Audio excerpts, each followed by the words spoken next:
Hello, this is our project on the imperialization of Kenya by Great Britain. Uh, our, our authors are Elena Graham, Callie Klugman, myself, Caleb Anderson, and our team leader, Tate Brown.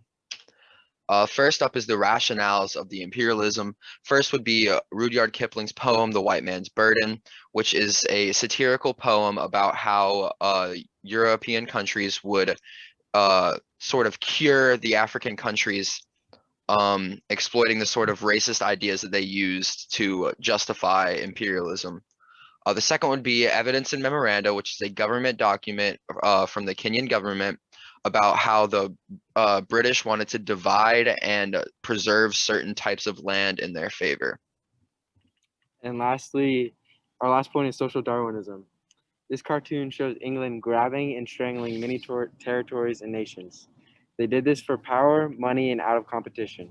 To rationalize their mass claims, countries such as England use social Darwinism.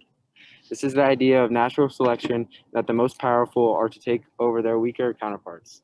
This led to many larger and more industrialized nations taking over smaller and less supplied countries. Kenya was one of those smaller countries taken over by England and just another victim to the social Darwinism justified imperialism. The next slide is about expansion of Kenya during the 18th century. Since the 16th century, the Portuguese maintained a steady hold on the coast of Kenya. Portuguese naval bases were scattered along the coast in hopes of controlling trade in the Indian Ocean. In order to protect the control over the Indian Ocean, the Portuguese set up Fort Jesus in Mombasa, an important Kenyan city on the coast. The most direct threat on the Portuguese occupying the coast were the Omani Arabs. In 1700, Fort Jesus was captured by the Omani, but they lost it again in 1728. Even though they lost the fort, the Omani remained a threat, and in 1730, they forced the Portuguese to leave Kenya. The formerly independent city-states in coastal Kenya experienced more foreign interference under Omani rule rather than the Portuguese. Like the Portuguese, the Omani were only able to control the coast of Kenya. However, due to the Omani increasing the slave trade and building more plantations for spices and ivory, they quickly solidified their power in Kenya.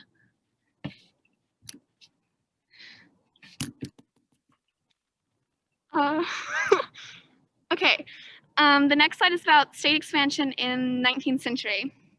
The Omani Arabs continued to dominate major ports along the Kenyan coast until the British put pressure on the Omani because of their presence in the Indian Ocean. Omani rule ended when Britain and Germany took control of important ports in Kenya. Christian missions started in the 1840s, and missionaries began settling in the area from Mombasa to Kilimanjaro. In 1850, European explorers began mapping the interior of Kenya. Factors such as the opportunity to further exploit Africa, a want to abolish the slave trade, and competition with Germany contributed to Britain's interest in Kenya. Because of their interest, the British government took control in 1895 and claimed land as far as Lake Naivasha, a small lake in the middle of Kenya.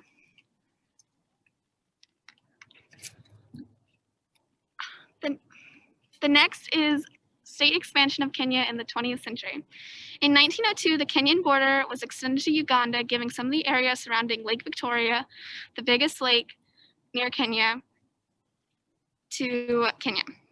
In 1920, the British East Africa Protectorate, which consisted of Kenya and Uganda, became crown colonies.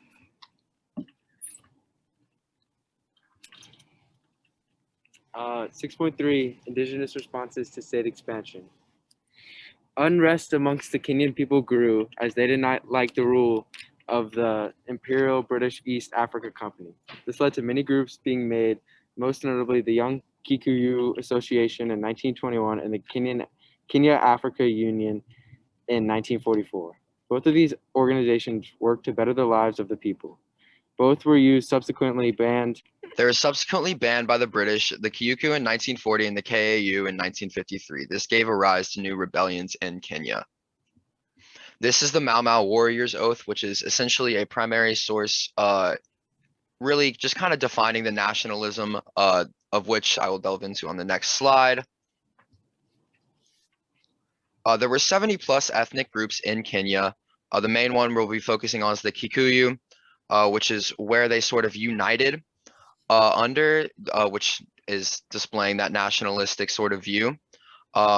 the resistance they created was called the Mau Mau, which was a secret vigilante assassin society, straight out of a movie, which displays discontent, rebellion, and resistance all in one, in the way that they assassinated British officials.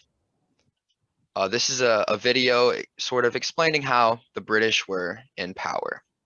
The building of a railway from Mombasa to Kisumu brought the inaccessible interior into contact with the outside world. Land flanking the new railway, seldom grazed by the nomadic tribesmen and cultivated not at all, was taken over by the white man, populated with cattle and cultivated. Mercifully, the troubled area in relation to the rest of Africa is a very small one. Even the 4.5 million Africans who live in Kenya outside the Kikuyu territory are not involved. The active terrorists are only a small proportion of the 1.5 million Kikuyu, Embu and Meru people, though because of fear, most of the Kikuyu tribe has aided them.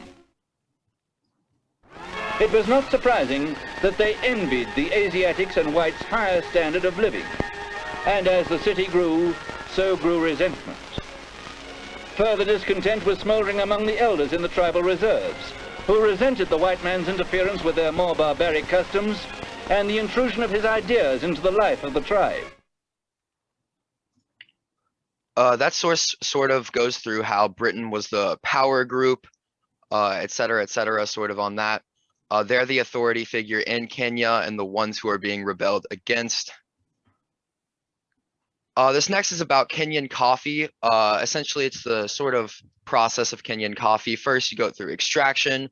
Kenyan coffee was planted in the ground and harvested by farmers in Kenya on British soil, which essentially means the British people own the land and the Kenyan people worked it.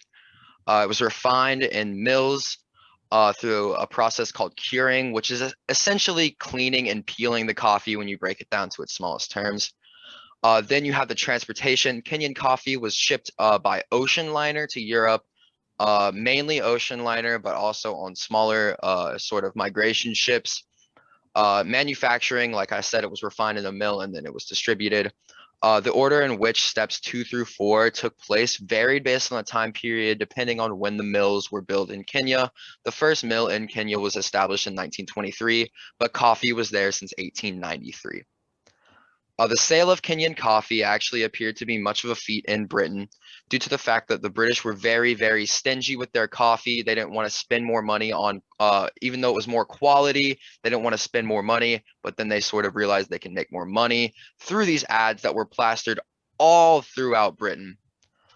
The two groups that mainly profited the most, or sort of were kind of behind this, is the Coffee Planters Union and the Coffee Board, which are essentially the same thing, starting off with the Coffee Planters Union and the Coffee Board.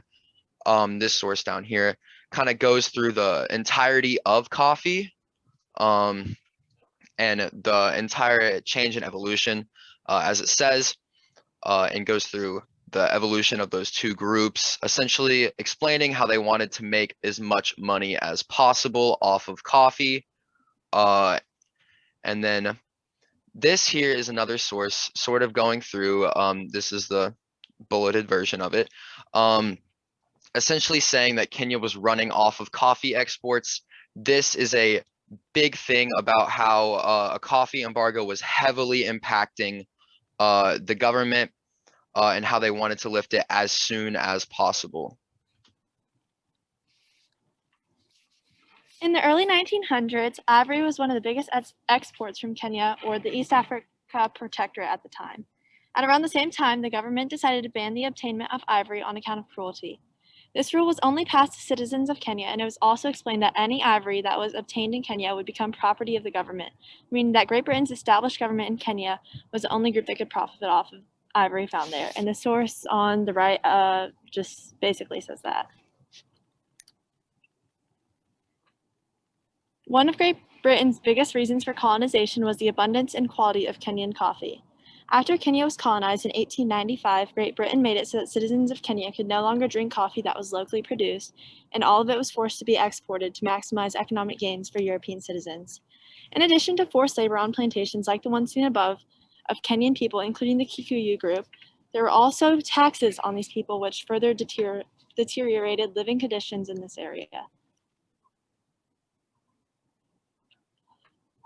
Mining was also a large part of the Kenyan economy before Great Britain colonized it. After Kenya was colonized, Great Britain created a long string of documents that outlined the rules of mining that progressively got stricter and more restricted to citizens as time progressed. Eventually, Great Britain passed an article, seen on the right, that said minerals excluding building materials could no longer be obtained for commercial purposes, benefiting only the government, who was able to do as they please. The causes of migration, sort of. So you sort of have the British in this area of turmoil before imperialization. There's economic recession, there's revolutions everywhere, and they're having to tax everything just to make a little bit of money. Like I said, they were surrounded by countries in revolution, and that made imperialization all the more enticing when it came around. They traveled by water to East Africa, mainly Kenya, due to its geographical location, sort of the sweet spot in terms of trade and farming on waterways and having very, very fertile soil on the equator, and had ecosystems ranging from mountains to beaches. And then they had the Ugandan Railway being built. There were 32,000 British Indian workers imported, sort of imbalancing that way. This is a primary source talking about how the British were sort of the people in power. Like they were clearly the leaders in this place. And then as you continue forward, the more British people, more British land, less Kenyan land, et cetera, leading towards the Mau Mau Rebellion, as discussed in the slides previous. The Mau Mau Rebellion is an example of what was happening all across the world as resistance against the imperialistic superpower nations was uprising. The people had had enough of their rights being taken as well as their land. The Mau Mau Rebellion was started after Kenyan land was being unlawfully taken, peaceful negotiations fell short.